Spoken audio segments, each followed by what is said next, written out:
வணக்கம் நண்பர்களே. ஃபேக்ட் நோவாவிற்கு உங்களை வரவேற்கிறோம். இன்று உலகம் முழுவதும் பரபரப்பாக பேசப்படும் 5 முக்கியமான சம்பவங்களை ஒரே வீடியோவில் பார்க்கப் போகிறோம். ஜப்பானை அதிர வைத்த சக்தி வாய்ந்த நிலநடுக்கம், ஐரோப்பாவில் கட்டுக்கடங்காமல் பரவும் காட்டுத்தீ, அமெரிக்கா ஈரான் இடையேயான அரசியல் பதற்றம், உலக வர்த்தகத்தை பாதிக்கும் ரெட் சீ நெருக்கடி, ஆசிய பொருளாதாரத்தை அதிர வைத்த தென் கொரியா பங்குச்சந்தை சரிவு.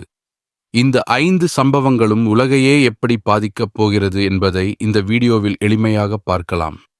முதலில் ஜப்பான். ஜப்பானில் சக்தி வாய்ந்த நிலநடுக்கம் ஏற்பட்டதைத் தொடர்ந்து சில கடலோர பகுதிகளுக்கு சுனாமி எச்சரிக்கை விடுக்கப்பட்டது. எச்சரிக்கை வந்தவுடன் மக்கள் பாதுகாப்பான இடங்களுக்கு செல்ல அதிகாரிகள் அறிவுறுத்தினர். ஜப்பான் ஏன் அடிக்கடி நிலநடுக்கத்தை சந்திக்கிறது தெரியுமா? பூமியின் மேல் பரப்பு பல பெரிய டெக்டானிக் தட்டுகளாக பிரிந்துள்ளது. அந்த தட்டுகள் ஒன்றுடன் ஒன்று மோதும் பகுதிகளில் மிக அதிகமாக நிலநடுக்கம் ஏற்படும்.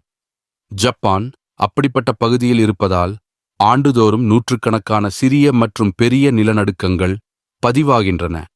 அதனால்தான் அங்குள்ள கட்டிடங்கள் நிலநடுக்கத்தை தாங்கும் வகையில் கட்டப்படுகின்றன. பள்ளிகளில் கூட நிலநடுக்கத்திலிருந்து தப்பிக்கும் பயிற்சி அடிக்கடி நடத்தப்படுகிறது. இந்த முறை பெரிய சேதம் ஏற்படவில்லை என்றாலும் அதிகாரிகள் தொடர்ந்து கண்காணித்து வருகின்றனர்.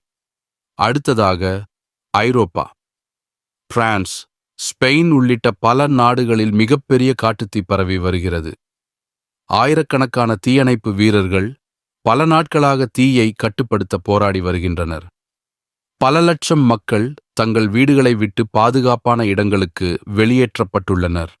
இந்த தீ இவ்வளவு வேகமாக பரவுவதற்கு முக்கிய காரணங்கள் அதிக வெப்பநிலை, நீண்டகால வறட்சி மற்றும் பலத்த காற்று. ஒரு மரத்தில் பற்றிய தீ சில நிமிடங்களில் முழு மலையையும் சூழ்ந்து விடுகிறது. இதனால் வனவிலங்குகள், விவசாய நிலங்கள், சுற்றுலாத்துறைகள் மற்றும் ஆயிரக்கணக்கான குடும்பங்கள் கடுமையாக பாதிக்கப்பட்டுள்ளன.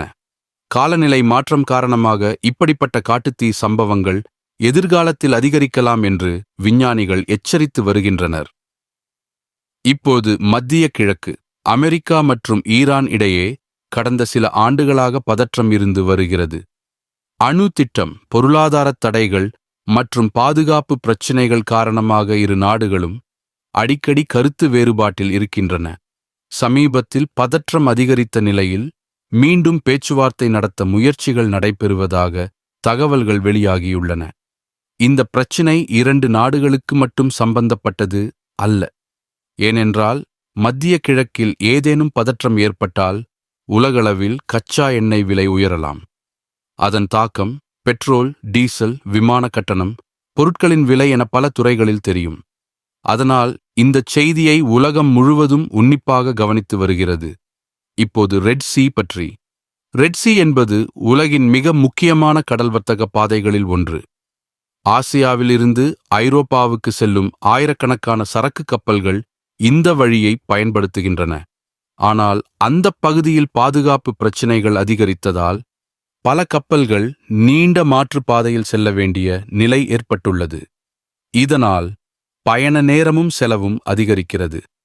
அதன் விளைவாக உலக சந்தையில் பல பொருட்களின் விலை உயர வாய்ப்பு இருப்பதாக பொருளாதார நிபுணர்கள் கூறுகின்றனர். ஒரு கடல் பாதையில் ஏற்படும் பிரச்சினை உலக நாடுகளின் பொருளாதாரத்தையே பாதிக்கும் என்பதற்கு இது ஒரு நல்ல உதாரணம். இறுதியாக தென் கொரியா. தொழில்நுட்ப நிறுவனங்கள் அதிகம் இருக்கும் நாடுகளில் தென் கொரியாவும் ஒன்று. சமீபத்தில் தொழில்நுட்ப நிறுவனங்களின் பங்குகள் சரிந்ததால் அந்நாட்டு பங்குச் சந்தையிலும் குறிப்பிடத்தக்க வீழ்ச்சி ஏற்பட்டுள்ளது. உலக முதலீட்டாளர்கள் எச்சரிக்கையுடன் செயல்படத் தொடங்கியதால் ஆசியாவின் மற்ற சந்தைகளிலும் தாக்கம் ஏற்பட்டுள்ளது. இது உலக பொருளாதாரம் ஒன்றோடொன்று எவ்வளவு நெருக்கமாக இணைந்துள்ளது என்பதை மீண்டும் நினைவூட்டுகிறது. இன்றைய இந்த 5 உலகச் செய்திகளில் உங்களுக்கு மிகவும் அதிர்ச்சி அளித்த சம்பவம் எது? அதை கமெண்டில் பதிவிடுங்கள். உலகின் முக்கிய செய்திகள், அறிவியல், வரலாறு மற்றும் சுவாரஸ்யமான தகவல்களை தமிழில் தொடர்ந்து தெரிந்து கொள்ள ஃபேக்ட் நோவா சேனலை சப்ஸ்கிரைப் செய்யுங்கள். அடுத்த வீடியோவில் மீண்டும் சந்திப்போம். நன்றி.